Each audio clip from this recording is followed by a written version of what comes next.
At a weak moment at Costco, a vendor pitched me on a bathroom renovation, and I said yes. That was months ago, but the showers are finally in, and they look great. But our local contractor was annoyed that we didn't ask him to do the work.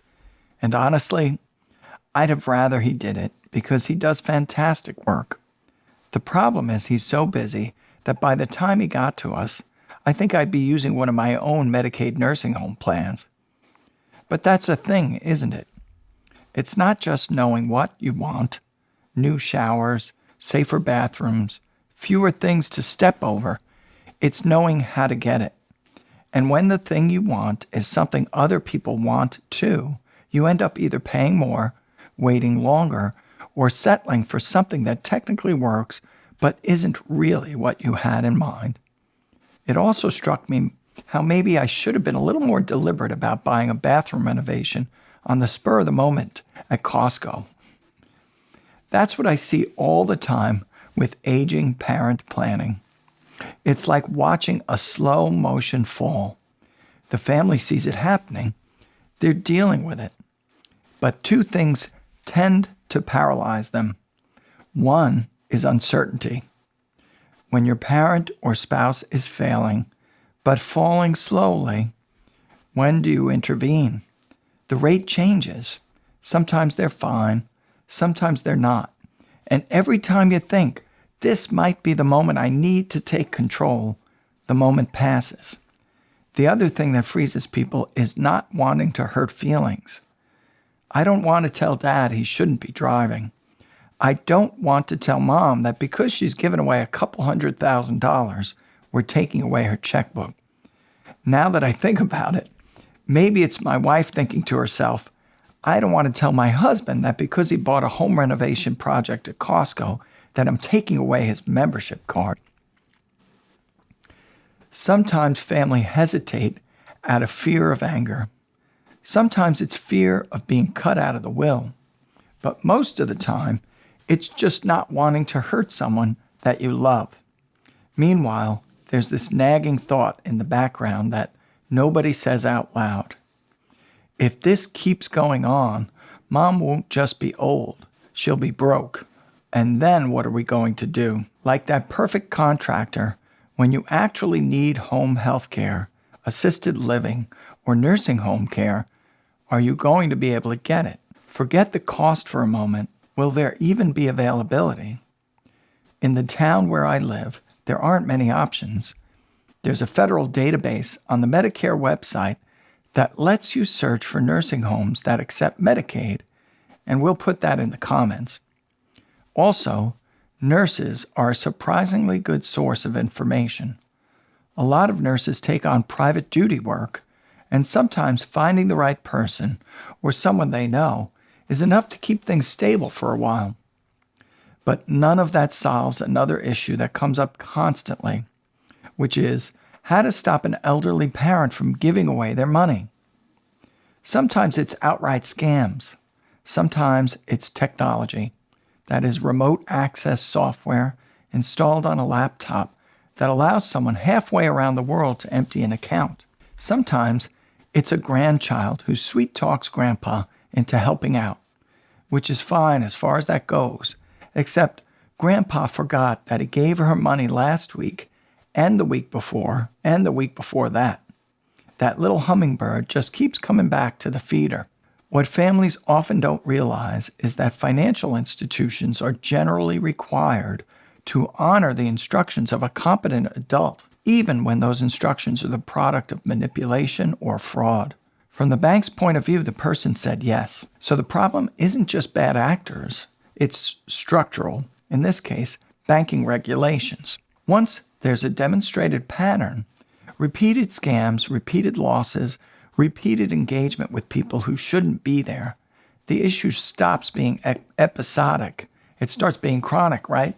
And they're going to be broke, like I said. At that point, education and monitoring usually aren't enough. The goal shifts from merely watching the vulnerable family member to reducing their access to their own money, limiting liquidity, and sometimes transferring decision-making authority. And this is where people ask me, what are our options? The answer is not one thing, it's a menu, and none of the options are perfect. At the least restrictive end, there's a durable power of attorney. It's quick, it doesn't involve court, it authorizes someone to act on another person's behalf. But here's the problem. In many cases, a power of attorney does not stop the account owner from continuing to transact independently.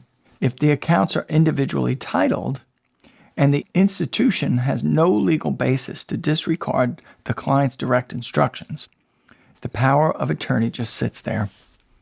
For a power of attorney to work in this setting, it has to be actively enforced. That means working directly with institutions to impose operational controls, limiting online access, setting transaction alerts, requiring that distributions go through the agent. Even then, compliance varies, and the protection is incomplete. The bank may not want to go any further than acknowledging the power of attorney's authority. So now, instead of one vulnerable person signing checks, we have two people, the vulnerable person signing checks and a power of attorney with the ability to monitor and write checks too. At the other end of the spectrum is conservatorship. That's the strongest tool because now the vulnerable person cannot sign checks or take out a mortgage or sign a deed. A court appoints a fiduciary called a conservator. Financial institutions defer to that authority. Unauthorized or high-risk transactions stop, but it comes with court supervision, reporting requirements, and emotional resistance, also ongoing obligations.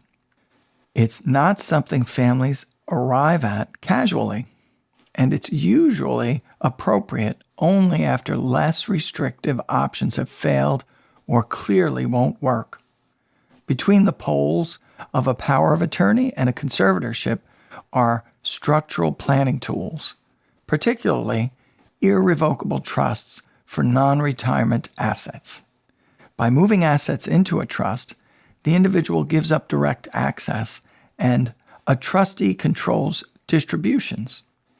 That can be very effective, but it requires capacity to set up, reduces flexibility, and isn't suitable for everything. But unlike a conservatorship, it's private. There's no court reporting. Another variation on that theme is where the power of attorney is given the authority to establish a trust.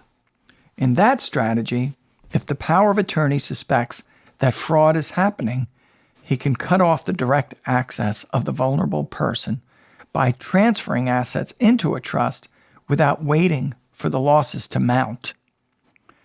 Asset type matters more than people expect. There's no one-size-fits-all for the house, the checking account, and the IRA. Let's talk about protecting different assets from elder fraud. Let's talk about retirement accounts. IRAs in particular are constrained. You can't move an IRA into an irrevocable trust during lifetime without triggering income tax on the entire balance. And if your allegedly incompetent, or I should say competent parent or spouse owns an IRA, they can withdraw all the money at any time. So with IRAs, protection is about access and liquidity, not ownership. That might mean restricting distributions to required minimum distributions, setting up fixed periodic payments, or in some cases, partially annuitizing the account to reduce the amount of liquid principal available. A lot of folks don't realize that they can buy a retirement annuity with an IRA. Non-retirement accounts are different. Those can be retitled, placed into trusts, segmented into protected and discretionary pools. Often, a practical approach is to keep a small amount accessible for day-to-day use and lock down the rest. Bank accounts are a favorite target for scammers, so they need special care. Keep balances low, set limits on withdrawals, use real-time alerts, and move extra money to safer places. Adding these steps creates helpful barriers that make it harder for fraud to happen. Institutional safeguards help, but they're not a solution by themselves. Some banks and advisors have elder fraud protocols, trained staff, and escalation procedures. These can slow things down, They can flag activity, but they generally will not override the instructions of a client who's deemed competent. These precautions can add friction, but they're not going to supply authority or take authority away. Technology and behavior matter too. If devices are compromised, they need to be replaced. That means a laptop, a tablet, or a smartphone. Remote access software has to go. Independent online financial access often has to be eliminated entirely. Without that, even good legal planning can be undermined. Lately, I've gotten some questions about title theft, and that's worth addressing, but it's far less likely, less immediate, less common than financial scams. And financial scams can quickly drain accounts, and they drain them immediately and repeatedly. Liquid assets are the most urgent risk. All of this comes back to one central question. Who has the authority to say no when someone is being manipulated into making harmful financial decisions? Without clear legal authority, whether that's an actively enforced power of attorney, a properly structured trust, or a conservatorship, financial institutions and advisors are limited in what they can do. Which brings me back to my bathroom renovation. The reason I didn't renovate those showers myself is because I'm not a carpenter and I'm not a plumber. Sure, I could have done it. It would have taken a lot longer and would have looked like who did it and ran, as my father used to say. So when you're trying to build a plan to protect someone you love, especially when the stakes are high and the situation is already deteriorating, it's worth asking whether this is really a do-it-yourself project.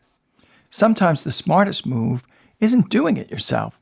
It's hiring a pro before the floor caves in. Thanks a lot for listening.